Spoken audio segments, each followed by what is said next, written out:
TDP high command ఆదేశాలతో నేడు bonda Uma 3-మెన్ committee ముందుకు హాజరు కాబోతున్నారు.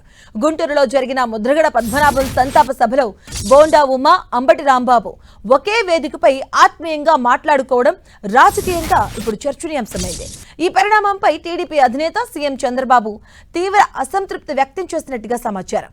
ఏమైనా సమస్యలుంటే పార్టీ నాయకత్వంతో అంతర్గతంగా చర్చించారని, ప్రతిపక్ష నేతలతో వేదికలు పంచుకొని పార్టీకి ప్రభుత్వానికి నష్టం కలిగించేలా మాట్లాడటం సరికాదంటూ ఆయన అభిప్రాయాన్ని వ్యక్తం చేసినట్టుగా తెలిసిందే.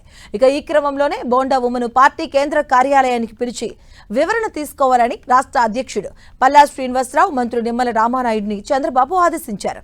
ఇదే విషయంపై కమిటీ ఏర్పాటు చేయగా కమిటీ ముందు నేడు బోండా ఉమ హాజరు కాబోతున్నారు.